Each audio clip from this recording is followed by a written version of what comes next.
हम उन सभी लोगों का हार्दिक स्वागत करते हैं जो हमारे साथ आत्मज्ञान सम्मेलनों में जुड़ना शुरू कर रहे हैं। आज हम सम्मेलन संख्या 41 का अध्ययन करेंगे, जिसका नाम है दरविशों का नृत्य और ब्रह्मांडीय शक्तियों का रूपांतरण।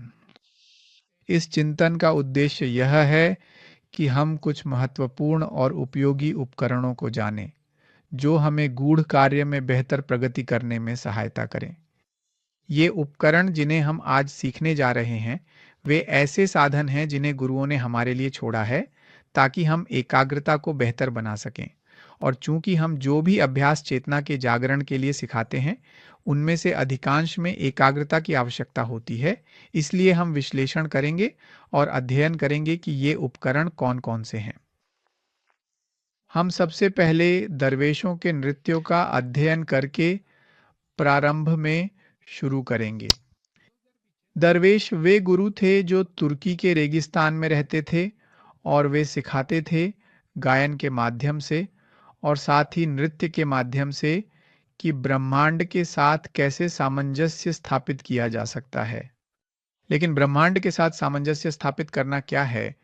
यह सुनिश्चित करना है कि हमारी चेतना जागरूक हो और वह यहाँ और अभी वर्तमान में इसी क्षण में जी रही हो और हम खुद को एकाग्रचित्त बनाए रख सकें।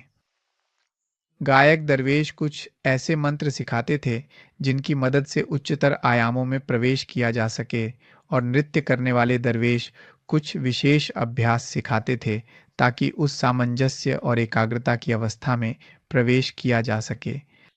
और इसी कारण आज हम उन नृत्यों का अध्ययन और विश्लेषण करेंगे जिन्हें ये गुरु सिखाते थे, जो काफ़ी समय पहले तुर्की के रेगिस्तान में रहते थे।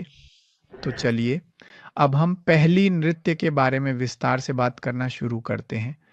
यह नृत्य बहुत ही अत्यंत विशेष रूप से रोचक है, क्योंकि यह हमें एकाग्रता प्राप्त करना सिखाने के अलावा हमारी विभिन्न साधनाओं में भी विशेष रूप से सही और संतुलित मनस्थिति बनाए रखने, सही, संतुलित और पूर्ण तैयारी रखने और इसके साथ साथ हमारे आंतरिक संसार में कुछ ऊर्जाओं को घुमाने या कंपनित करने में सहायता प्रदान करेगा, जिससे हम इन अभ्यासों को सफलतापूर्वक और प्रभावी रूप से कर सकें।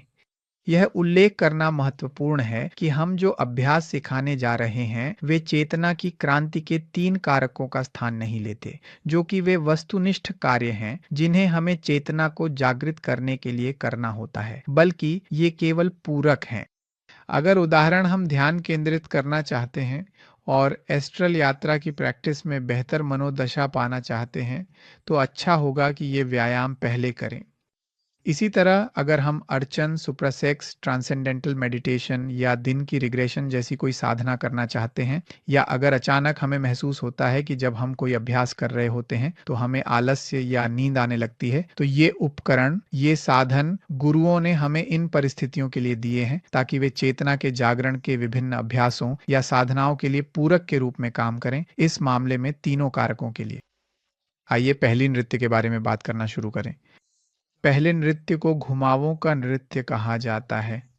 इसमें हमें अपने हाथों या बाहों को 90 डिग्री के कोण पर क्षैतिज रूप में रखना होता है, जैसा कि यहाँ चित्र में दिखाया गया है, और फिर हमें घड़ी की सुइयों की दिशा में घूमना शुरू करना है। इसका विचार यह है कि आमतौर पर कम से कम 21 चक्कर लगाए जाएं, और इस अभ्यास के माध्यम से हम ग्रहों की गति का अनुकरण कर रहे हैं। एक बार जब हम कम से कम वे 21 चक्कर लगा लेते हैं, हालांकि इससे अधिक भी किए जा सकते हैं, तो हम इस तरह रुकेंगे। तो हम ऐसा करेंगे। बायां हाथ दाहिने घुटने को छुएगा, यानी बायां हाथ धीरे से दाहिने घुटने पर रखा जाएगा, और दायां हाथ यहाँ नाक की जड़ को पकड़ेगा, मतलब नाक के ऊपरी हिस्से को हल्के से पकड़ना है। जब हम सांस अंदर लेते हैं और छोड़ते हैं, तो ध्यान रखें कि सांस को धीरे धीरे अंदर लें और फिर धीरे धीरे बाहर छोड़ें। यह सांस लेने और छोड़ने का अभ्यास हम बार बार लगातार करते रहेंगे, जब तक चक्कर आना बंद नहीं हो जाता या आपको पूरी तरह से आराम महसूस न हो। लेकिन हम ये व्यायाम क्यों करने जा रहे हैं? खैर, इसके कई कारण हैं जिनकी वजह से हमें ये व्यायाम करना चाहिए। पहला कारण ये है कि जब हम ये व्यायाम करते हैं तो हम जिगर को डिटॉक्स करते हैं और जिगर को डिटॉक्स करना बहुत महत्वपूर्ण है। दरअसल पहला कारण ये है कि जिगर का ही बहुत गहरा संबंध एस्ट्रल प्रोजेक्शन या एस्ट्रल शरीर से होता है। जब हम अपने जिगर को हल्का करते हैं तो हमें अपने सपनों या एस्ट्रल अनुभवों को अधिक आसानी से याद रखने की क्षमता मिलती है, और दूसरा, एस्ट्रल यात्रा करना हमारे लिए आसान हो जाता है। सपने भी थोड़े अधिक अधिक स्पष्ट होंगे, उनका कंट्रास्ट बेहतर होगा। एक और बहुत महत्वपूर्ण पहलू ये है कि हमारे भीतर यहीं पेट के हिस्से में सोलर प्लेक्सस होता है, और यह सोलर प्लेक्सस कई बार नकारात्मक भावनाओं से भर जाता है। ये नकारात्मक भावनाएं नफरत, तनाव, अवसाद, शायद कोई कर्ज जो हमने लिया हो, या किसी भावनात्मक वासना की स्थिति से उत्पन्न होती है। आखिरकार ये स्थितियां आमतौर पर ऐसा करती हैं कि इंसान पूरे दिन उन्हीं के बारे में सोचता रहता है और वे जाती नहीं हैं। उदाहरण के लिए, कोई व्यक्ति जो नशे की लत से बाहर निकलने की कोशिश कर रहा है, तो संभव है कि उसके पेट के स्तर पर उसका सोलर प्लेक्सस बहुत भरा हुआ हो, यानी उसमें ज़्यादा बेचैनी और निराशा की स्थिति हो। जब हम यह अभ्यास करते हैं तो हम उस सोलर प्लेक्सस और भावनात्मक हिस्से को भी हल्का कर देंगे। एक बार जब यह हल्का हो जाता है तो हम पूरी तरह शांत रह सकते हैं। ये ऐसा है जैसे हम अपनी भावनात्मक स्थिति में एक तरह का रीसेट कर रहे हों। और एक और बहुत महत्वपूर्ण बात यह है कि सातों चक्र घड़ी की सुइयों की दिशा में घूमने लगते हैं, और इससे हमें ध्यान की स्थिति में बने रहने में मदद मिलती है। लेकिन अच्छा, अभ्यास कैसे किया जाता है? चलिए देखते हैं एक छोटा सा वीडियो जिसमें साथी लोग ये अभ्यास कर रहे हैं। तो जैसा कि मैं आपको बता रहा था, विचार ये है कि बाहों को 90 डिग्री पर रखें और घड़ी की सुइयों की दिशा में घूमना शुरू करें। जैसा कि हम यहाँ इस छोटे से वीडियो में देख सकते हैं, साथी लोग घड़ी की सुइयों की दिशा में घूम रहे हैं। यही है ये अभ्यास। कम से कम हमें 21 चक्कर लगाने चाहिए, कम से कम। लेकिन जब हम इन अभ्यासों में अधिक निपुण हो जाएं, तो 21 से अधिक चक्कर भी लगा सकते हैं। और जैसा कि आप देख सकते हैं, तो यहाँ वीडियो के अंत में हम देख सकते हैं कि ठीक है, तो साथी ने, जैसे वह दाहिना पैर आगे बढ़ाता है और बायां हाथ घुटने को पकड़ता है और दूसरा हाथ नाक की जड़ को पकड़कर समाप्त करता है। तो यही है वह अभ्यास। हम 21 चक्करों के कई सत्र कर सकते हैं, और इस तरह हम अपने चक्रों को संतुलित कर पाएंगे, सोलर प्लेक्सस को मुक्त कर पाएंगे, और एक सबसे महत्वपूर्ण बात यह है कि हम अपने जिगर को भी मुक्त कर सकते हैं। अगर हमारा जिगर बहुत अधिक बोझिल है तो यह बहुत संभव है कि हमें चक्कर महसूस हो, लेकिन 1 हफ्ते तक ये व्यायाम करने के बाद हम महसूस करेंगे कि जिगर हल्का हो गया है, और अब हमें वह चक्कर या घूमने जैसी अनुभूति नहीं होगी। हम किसी भी चेतना जागरण की साधना से पहले बहुत आसानी से कर सकते हैं। उदाहरण के लिए, ध्यान की साधना करने से पहले, एस्ट्रल प्रोजेक्शन की साधना, या यहाँ तक कि अरकानों की साधना से पहले भी। अब हम थोड़ा विस्तार से विश्लेषण करेंगे, और अब हम अगला नृत्य सीखेंगे। दूसरा नृत्य है हथेलियों का नृत्य। इस नृत्य का उद्देश्य यह है कि हम एकाग्रता प्राप्त करना सीखें।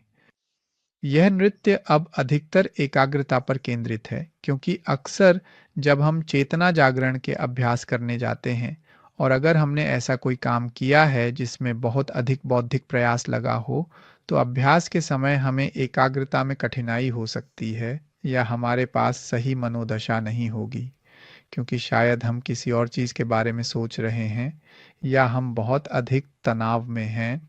यह अभ्यास हमें इन तीनों महत्वपूर्ण पहलुओं में मदद करेगा। एक बार जब हम मानसिक, भावनात्मक और मोटर भाग को पूरी तरह से सुलझा लेते हैं, तो हम एकाग्रता प्राप्त कर लेंगे। तो यह अभ्यास आखिरकार किस बारे में है? इसमें यह है कि हम जिस जगह पर हैं, वहीं पर दौड़ना शुरू करेंगे। जब हम दौड़ना शुरू करते हैं, तो उस समय ऐसा होता है जैसे हम शरीर के मोटर हिस्से को सक्रिय कर रहे हों। फिर हम अपनी हथेलियों को आगे और पीछे हिलाना शुरू करेंगे, जैसा कि शायद ग्राफिक में दिखाया गया है, आगे और पीछे।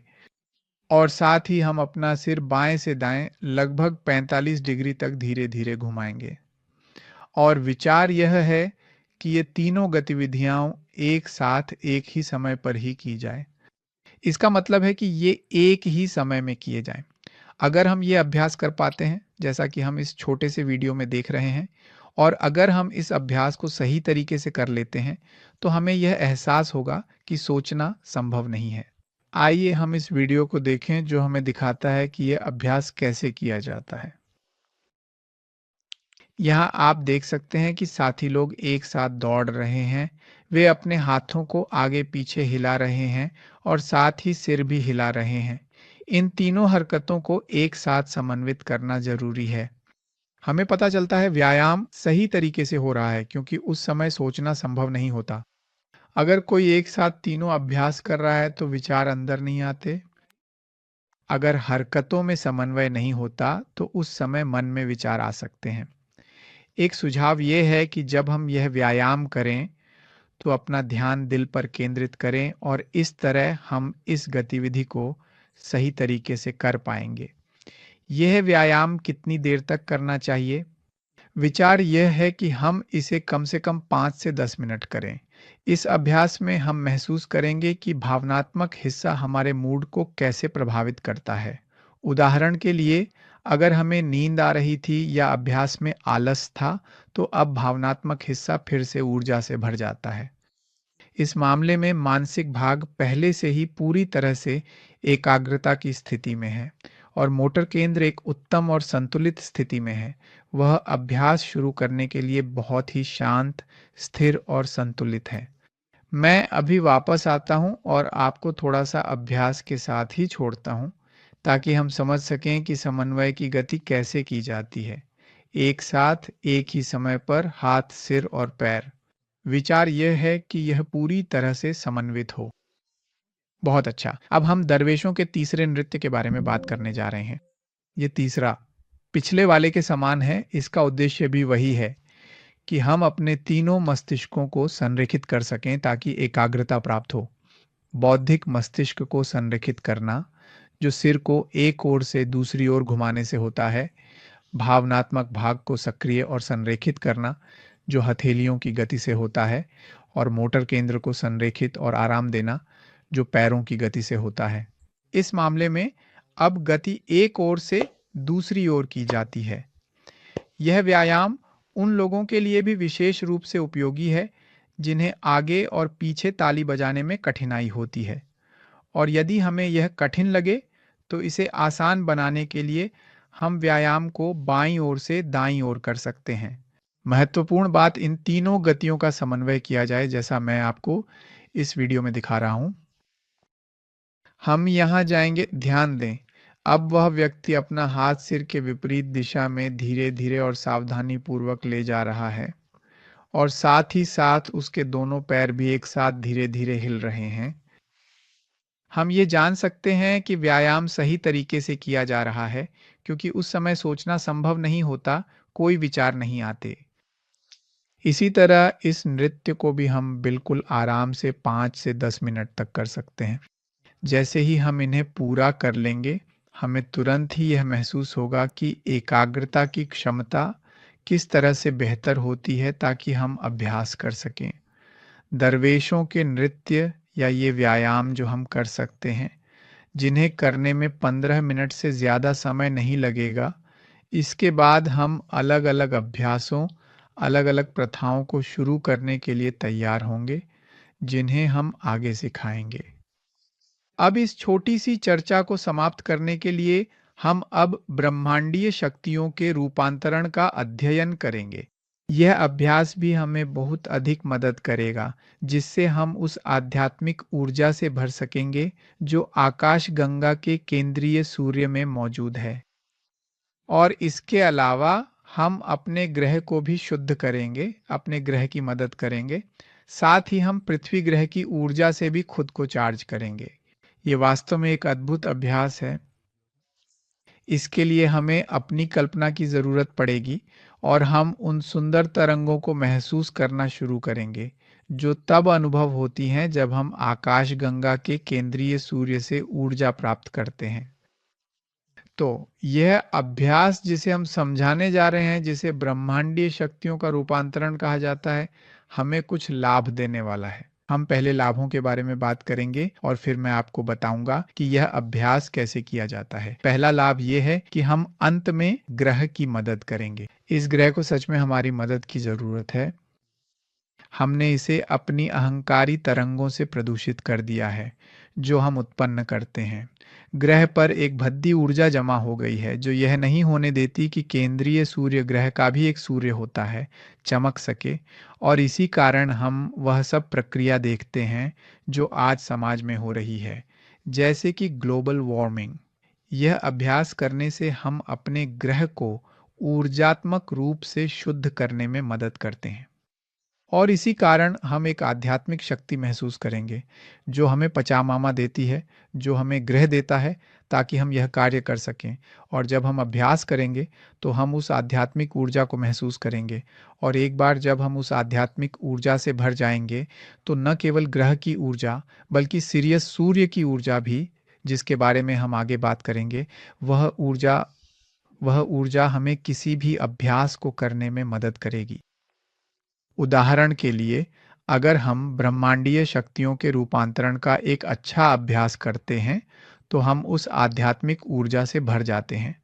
और एक बार जब हम उस आध्यात्मिक ऊर्जा से भर जाते हैं, तो हम एस्ट्रल प्रक्षेपण का अभ्यास करने जा सकते हैं और इस अभ्यास को सफलतापूर्वक पूरा करने की संभावना अधिक होती है। इसीलिए मैं आप सभी को आमंत्रित करता हूं कि हम आकाशगंगा के केंद्रीय सूर्य की आध्यात्मिक ऊर्जा से स्वयं को सकारात्मक रूप से भरना सीखें। ठीक है, अब जब हमने यह समझा लिया है कि कैसे और इसके क्या लाभ हैं, तो आइए देखें कि इस ऊर्जा को प्राप्त करने की प्रक्रिया क्या है। सबसे पहले हमें यह समझना चाहिए कि आकाशगंगा का सूर्य, जिसे सिरियस का केंद्रीय सूर्य कहा जाता है, वहीं पर आवाज की सेना मौजूद है। हम अपनी कल्पना की शक्ति से वहां तक यात्रा करेंगे।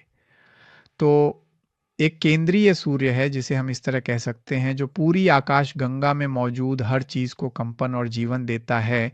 इस मामले में मिल्की वे गैलेक्सी को, उस केंद्रीय सूर्य को सिरियस का सूर्य कहा जाता है। हमारे भीतर, हमारे हृदय में भी एक सूर्य वास करता है। उस सूर्य को एटोमोनोवस कहा जाता है। और पृथ्वी पर, जैसा कि मैंने पहले बताया था, एक और सूर्य भी है जिसे मेल्किसेदेक का सूर्य कहा जाता है। यह सूर्य है जहां ग्रह का मैग्मा स्थित है, और यही ग्रह का मैग्मा है जो पृथ्वी की सतह पर जीवन को संभव बनाता है। हम अपनी कल्पना की शक्ति से मेल्किसेदेक के सूर्य की ऊर्जा लेंगे, जो वह ऊर्जा है जिसके बारे में मैंने बताया था कि वर्तमान में हमारे द्वारा उत्पन्न तरंगों के कारण प्रदूषित हो गई है। हम अनंत का एक प्रतीक कल्पना करेंगे और उसे अपने शरीर के माध्यम से अपने हृदय तक ले जाएंगे, जहां एटम नोस स्थित है। और फिर हम उस प्रदूषित ऊर्जा को अपनी कल्पना के माध्यम से सिरियस के सूर्य तक ले जाएंगे। एक बार जब हम अपनी कल्पना की शक्ति से उसे वहां ले जाते हैं जहां आवाज की सेना है, तो आकाश गंगा का केंद्रीय सूर्य उस प्रदूषित ऊर्जा को शुद्ध कर देगा। और एक बार जब ऊर्जा शुद्ध हो जाती है, तो हम उसे फिर से अपने शरीर में लाएंगे। वहीं हम खुद को भी शुद्ध करेंगे और फिर हम उस ऊर्जा को पृथ्वी ग्रह के केंद्र में ले जाएंगे। इसी में यह अभ्यास शामिल होगा। यही प्रक्रिया है, ग्रह की दूषित ऊर्जा को लेना, उसे अपने हृदय में लाना और अपने हृदय से उसे सिरियस के केंद्रीय सूर्य तक ले जाना, फिर वहां से उसे शुद्ध करके वापस अपने शरीर में लाना और फिर ग्रह को देना। अब इस छोटी सी व्याख्या के बाद आइए विश्लेषण करें कि यह अभ्यास कैसे किया जाता है। इस अभ्यास को हम खड़े होकर भी कर सकते हैं या बैठकर भी कर सकते हैं। अगर हम इसे बैठकर करने जा रहे हैं, तो हम अभ्यास को इस प्रकार करेंगे। सबसे पहले हम एक छोटी सी प्रार्थना करेंगे। हम ईश्वर पिता और दिव्य माता से प्रार्थना करेंगे कि कृपया इस अभ्यास में हमारी सहायता करें और कल्पना की शक्ति से हमें आकाश गंगा के केंद्रीय सूर्य को देखने और महसूस करने की अनुमति दें। और हम आपसे यह भी अनुरोध करेंगे कि कृपया हमें पचामामा यानी धरती माता की मदद करने में सहायता करें। यहाँ हम आपसे बहुत अधिक एकाग्रता, कल्पना और इच्छा शक्ति की अपेक्षा करेंगे। एक बार जब हम यह छोटी-सी प्रार्थना कर लें, तो हम अपने जूते उतारेंगे और ऐसी जगह ढूँढेंगे, जहाँ हम सीधे धरती के संपर्क में आ सकें। एक बार जब हमने यह प्रार्थना कर ली और हमारे पैर पृथ्वी के संपर्क में आ गए, तो हम धीरे-धीरे पृथ्वी ग्रह के केंद्र की कल्पना करना शुरू करेंगे। हम उस सूर्य की कल्पना करेंगे जो वहाँ है, पृथ्वी के मैग्मा की कल्पना करेंगे और अनंत के प्रतीक की भी कल्पना करेंगे। और जब हम उस अनंत के प्रतीक की कल्पना करेंगे, तो हम हवा को अंदर लेंगे। हम धीरे-धीरे साँस लेते हैं, इस अनंत के प्रतीक की कल्पना करते हुए। फिर हम कल्पना करते हैं कि वह दूषित ऊर्जा, जिसे हम ग्रे या काले रंग की कल्पना कर सकते हैं, हमारे नंगे पैरों से होकर हमारे अंदर प्रवेश करती है और हमारे हृदय तक पहुंचती है। जब वह हमारे हृदय में प्रवेश करती है, तो हम कल्पना करते हैं कि वहाँ एक और अनंत का प्रतीक बनता है। एक बार जब हम अपने हृदय में एटम नोस में दूसरा 8 अनंत का चिन्ह कल्पना कर लेते हैं, तो हम अपनी सांस रोकते हैं, सांस को रोक कर रखते हैं।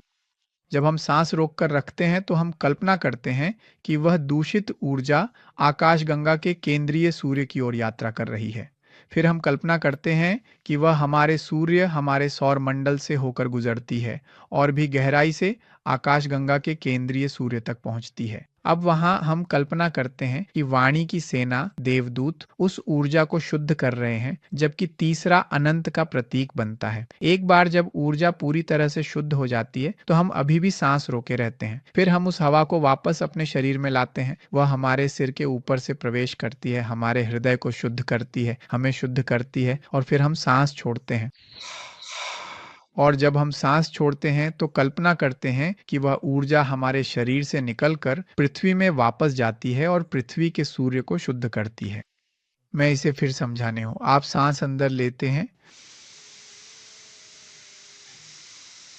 यहाँ हम दूसरे 8 का चिन्ह कल्पना करते हैं, सांस रोकते हैं, कल्पना करते हैं कि ऊर्जा जाती है, यात्रा करती है और आकाश गंगा के केंद्रीय सूर्य में शुद्ध होती है। शुद्ध होते ही हम सांस रोके रहते हैं, वह हृदय में उतरती है, फिर अनंत का चिन्ह बनती है, पैरों से नीचे जाती है और हम सांस छोड़ते हैं। एक बार हम सांस अंदर लेते हैं। हम सांस रोकते हैं, वह ऊर्जा सिरियस में शुद्ध होती है। शुद्ध होने पर वह हमारे सिर के ऊपर से प्रवेश कर हृदय तक पहुंचती है, हमें शुद्ध करती है और हम सांस छोड़ते हैं। आप देख सकते हैं, इसमें कोई जल्दी नहीं है।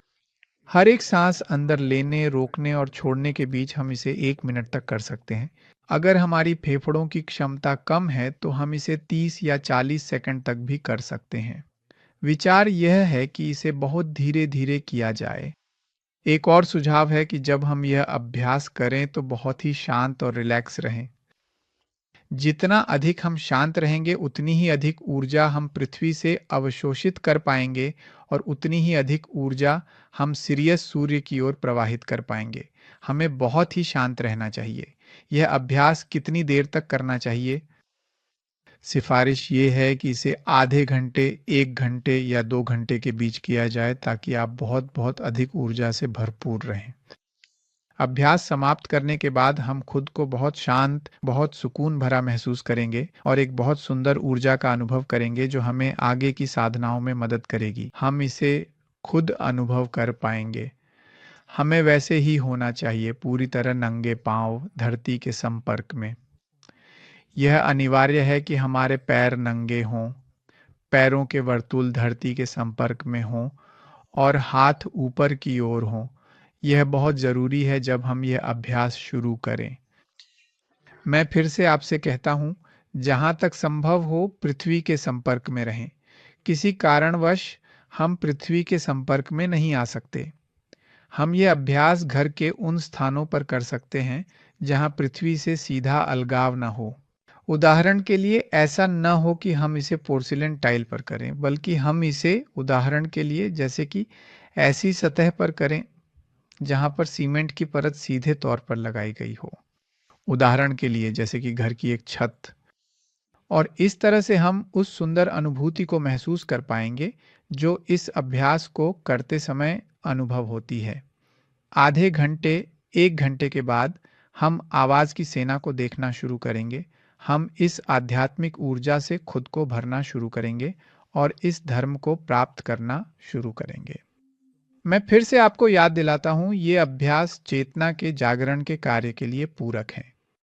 एक बार जब हमने अपनी प्रैक्टिस कर ली, तो हम इन अभ्यासों और अन्य प्रैक्टिस के लिए अद्भुत परिणाम देख पाएंगे वास्तव में। ये अभ्यास कितनी बार किए जा सकते हैं? जब भी हम चाहें, खासकर जब हम अपनी गूढ़ प्रैक्टिस करने जा रहे हों, उससे पहले। इन अभ्यासों को करने के लिए एक और शानदार समय है सुबह के घंटे या भोर के समय। अभ्यास ही इंसान को माहिर बनाता है। मैं आपको इस अभ्यास के साथ छोड़ता हूँ। याद रखें कि इस ज्ञान की बुनियाद सीधे अभ्यास में जाना है। ये बहुत महत्वपूर्ण है। इस अभ्यास में हमारे साथ शामिल होने के लिए आप सभी का बहुत धन्यवाद। मैं आपको याद दिला दूं कि आप हमें हमारे स्वयं का ज्ञान यूट्यूब चैनल पर, स्वयं का ज्ञान लाइव पर, हमारी फेसबुक पेजों पर देख सकते हैं। साथ ही हमें व्हाट्सएप पर लिख सकते हैं और हमारी अलग-अलग इंस्टाग्राम सोशल मीडिया पर भी फॉलो कर सकते हैं। अगला व्याख्यान जो हम पढ़ने जा रहे हैं वह है ज्ञान के 2 प्रकार, वस्तुनिष्ठ ज्ञान और व्यक्तिनिष्ठ ज्ञान। इस समय तक हमारे साथ बने रहने के लिए आप सभी का धन्यवाद। मैं आपको शुभ रात्रि। फिर मिलेंगे।